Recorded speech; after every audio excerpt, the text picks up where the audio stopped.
ZEE5 app download करें और देखें पूरे एपिसोड बिल्कुल फ्री। बोलो क्या बात। खंडेलवाल साहब, कल जो हुआ वो। एक मिनट मिस्टर अरोरा, मुझे इससे कुछ पूछना है। क्या पूछना है तुम्हें बाबूजी से? सर, मैं आप सब लोग से कल रात के लिए माफी मांगना चाहता हूँ। मेरा यकीन कीजिए सर, मैंने कभी नहीं चाहा कि शादी के किसी फंक्शन में कोई मुश्किल खड़ी हो। मैंने कभी ये सोचकर काम नहीं किया कि कोई बिजनेस डील है या हमें कोई कॉन्ट्रैक्ट मिला है। मैंने तो हमेशा इसे अपना घर ही समझा।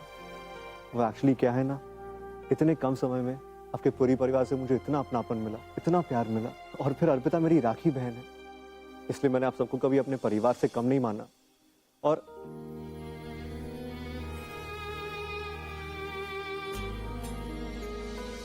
फिर जब संगीत कंपटीशन की बात चल रही थी तो मैंने देखा आप सब लोग कितने एक्साइटेड थे, इसलिए मेरा भी मन हुआ कि आप लोग ही जीतो। इसलिए मैं आज यहाँ आया हूँ आप सबको बताने की। हम सब जानते हैं कि तुमने क्या किया है।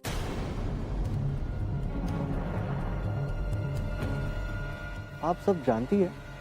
हाँ, हम सब जानते हैं कि तुमने छुप छुप के कितना किया है और क्यों किया है, उसके पीछे तुम्हारी नीयत कैसी थी, ये भी अच्छी तरह से जानते हैं। मैं तो सिर्फ मदद करना चाहता था आंटी, और देखिए मैं क्या कर बैठा। I'm really really sorry। राज की नीयत गलत नहीं थी, वो आप लोगों से माफी मांग रहा है क्योंकि कल जो तमाशा हुआ उसके लिए हमें भी दुख है। अगर आप कहें तो हम ये कॉन्ट्रैक्ट कैंसिल कर देते हैं, फिर कोई गलतफहमी नहीं रहेगी। भाई, इस बारे में तो तुम ही कुछ कहो।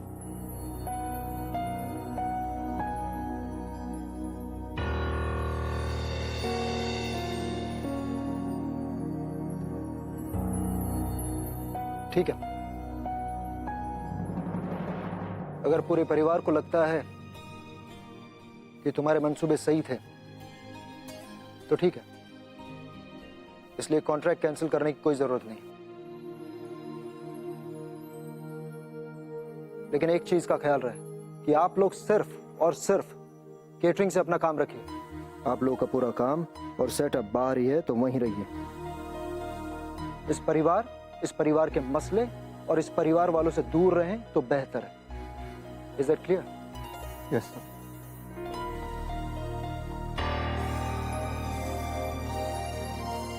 अरे रितेश, सिद्धि,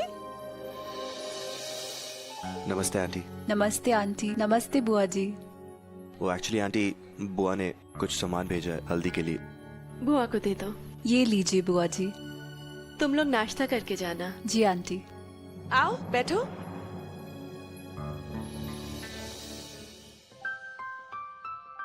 बाबूजी, दवाई और खाने पीने का आपने खास ध्यान रखना है, और शादी में तो आपने पूरी परहेज करनी है।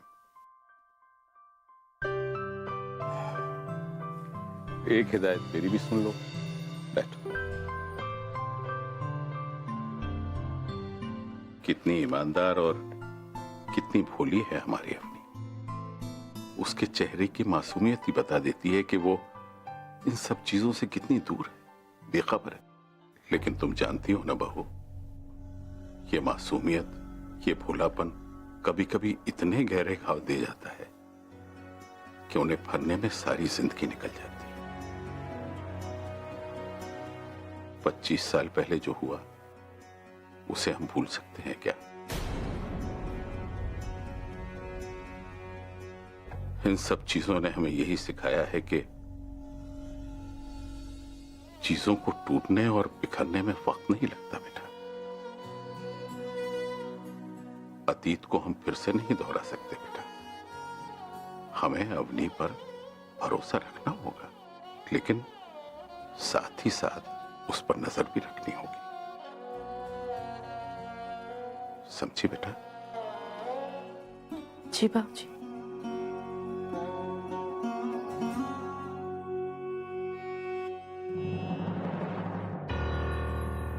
तो वो राज इस घर में नहीं आ सकता? ये हो क्या रहा है इस घर में माँ? आई मीन, नॉट दैट कि मैं उस लड़के को पसंद करता हूं, I hate him, I don't like him at all, पर ये क्या तरीका हुआ? कल तक हर चीज में सिर्फ उसका नाम लिया जा रहा था। कोई काम पेंडिंग हो तो राज कहाँ है, और आज वो इस घर में नहीं घुस सकता। वाई? बिकॉज लोग क्या कहेंगे? That's not fair. पापा की फिलॉसफी ना मैं कभी समझ ही नहीं सकता। जो चाहा जैसा चाहा बस ऑर्डर पास कर दिया और हम बोले थैंक यू सर।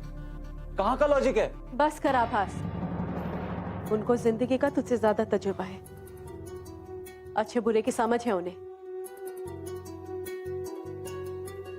और कई बार ये छोटी छोटी गलतियां ही जिंदगी भर का पछतावा बन जाती है। ऐसे घाव दे जाती है जो सालों साल नहीं भरते। कौन सा पछतावा और कैसा जख्म? मुझे नहीं लगता हमारे घर में कभी ऐसा हुआ होगा, और या कभी आगे होगा भी। और चलो मानिए आपकी बात, कभी ऐसा हुआ होगा पास में, तो जरूरी तो नहीं है कि वो फिर से रिपीट हो। देखो सिंपल सा लॉजिक है, मेरी लाइफ कहीं पापा जैसी नहीं हो सकती और आपकी लाइफ अपनी जैसी नहीं हो सकती। तो फिर पापा क्यों नहीं जीने देते हमें प्यार से, और क्यों हमेशा अपनी चलाते रहते हैं? तू नहीं समझेगा आभास, जिंदगी आसान नहीं होती है। खैर घर में शादी का माहौल है, सब खुशी खुशी हो जाए, मैं तो बस इतना ही चाहती हूँ। तू जा यहाँ से। ओके। शादी के मौके पर अपने मायके में आके रहने का मजा ही कुछ और है ना? तुम्हारे साथ साथ मुझे भी यहाँ पर रहना पड़ रहा है। तो क्या हो गया भाई, शादी वाला घर है, कितना मजा आता है। लेकिन उस ठाकुर साहब की वजह से ना पूरे घर का मूड खराब हो गया। टेंशन में तो है सब लोग, लेकिन तुम हो ना यहाँ, सबका मूड ठीक कर देना। सिर्फ मैं ही क्यों, आप क्यों नहीं? क्योंकि मुझे काम पर जाना है, नहीं तो कर्जदार कहीं यहाँ तक ना आ पहुंचे। कितना काम करते हो आप? पूरे पैसे लेना उस अर्पिता के पिता से, रिश्तेदारी में मना मत कर देना। मतलब? अरे मतलब पैसे लोगे ना अर्पिता के घर वालों से उसके हार के लिए। भाई जग की जाने सावरा, जयपुर की जाने सावरी। मुझे तो लगता है पैसे बचाने के चक्कर में उन्होंने एक काम आपके मत्थे मर दिया है।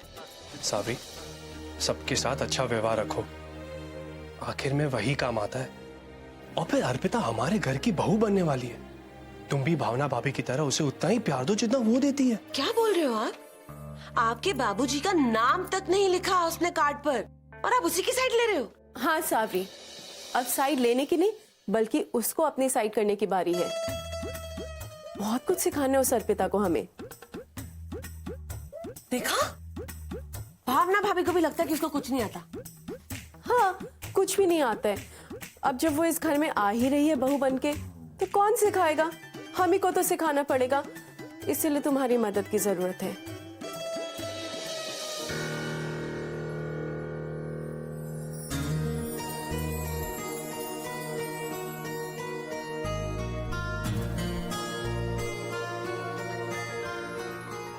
मुझे नहीं पता कि कल जो हुआ उसके बाद तुम मुझसे नाराज हो या तुमने मुझे माफ कर दिया, लेकिन मैं इतना जानता हूं कि मैं खुद कोई भी तकलीफ सहने को तैयार हूं, लेकिन मैं तुम्हें किसी मुश्किल में नहीं देख सकता। काश तुम मुझे एक बार बता दो कि तुम्हारी खुशी किसमें है। अगर मेरे पास होने से तुम्हें तकलीफ पहुंचती है तो मैं तुमसे दूर चला जाऊंगा। बस एक बार बता दो।